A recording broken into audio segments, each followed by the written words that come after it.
وعلیکم السلام ورحمۃ اللہ وبرکاتہ۔ سلیمان صاحب، آپ نے ایک ویڈیو شیئر کیا جس میں ایک اہل حدیث ملعون شخص عید میلاد النبی منانے پر طنز کر رہا ہے اور نہ جانے کیا کیا بکواس کر رہا ہے۔ خیر، ہمیں اس کے بکواس کی طرف نہیں جانا ہے، ہم آپ کو اصل ایک بات کہنا چاہتے ہیں۔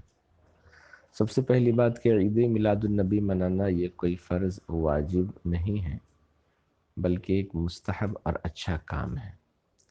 اور ایک پوائنٹ یاد رکھیے کہ ناجائز کہنے والے پر دلیل لانی ہوتی ہے، جائز والے کو دلیل کی حاجت نہیں ہے۔ مثلا جو لوگ عید میلاد النبی کو ناجائز کہتے ہیں تو ان کے اوپر لازم ہے کہ قرآن سے دلیل لائے، حدیث سے دلیل لائے، اقوال صحابہ سے لائے، سلف صالحین سے لائے۔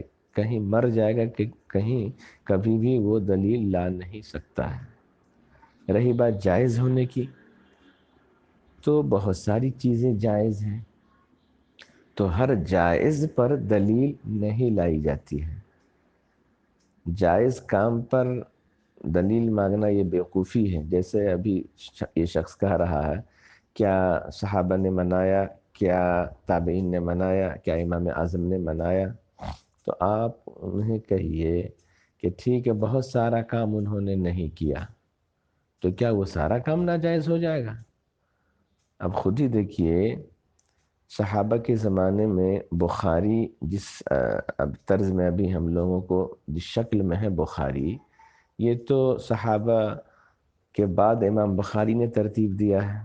تو کیا تم یہ کہو گے کہ بخاری صحابہ کے زمانے میں اس شکل میں نہیں تھا اس لیے ہم نہیں مانیں گے؟ اسی طریقے سے بہت ساری چیزیں ہیں۔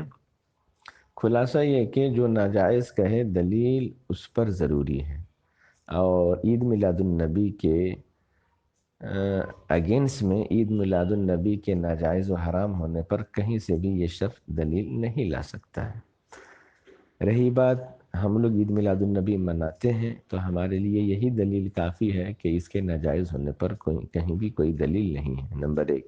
نمبر دو، دوسری بات یہ کہ حدیث شریف میں ہے کہ جس کو جو اسلام میں کوئی ایسی چیز رائج کرے، ہے نا،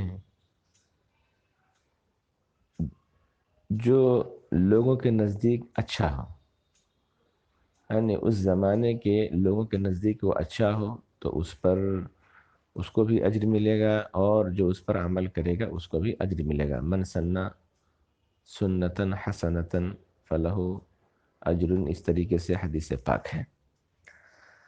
اب میلاد شریف کو دیکھیے کہ جس زمانے سے یہ چلا آ رہا ہے، تو نہ تو کسی نے صحابہ کے زمانے میں ان کی مخالفت کی، نہ جس زمانے سے یہ رائج ہوا اس زمانے سے کسی نے بھی اس کی مخالفت نہیں کی ہے۔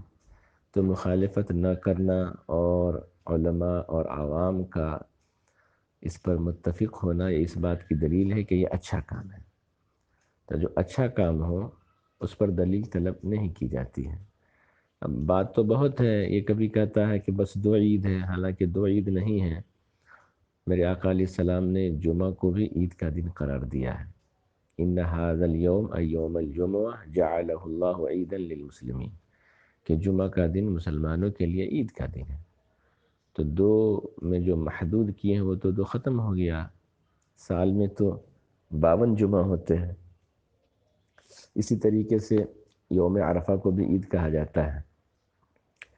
رہی بات فتح مکہ کے موقع سے خوشی منانے کی، یقیناً منا سکتے ہیں، تو نہ منانے والا کوئی مجرم نہیں ہوگا، بلکہ منانے والے کو جو ناجائز کہے وہ مجرم ہے کہ دلیل لاؤ۔ تو یقیناً یہ قابل افسوس ہے کہ یہ لوگ پڑھتے ہیں مگر سمجھتے نہیں ہیں۔ اللہ تعالیٰ سمجھ کی توفیق عطا فرمائے۔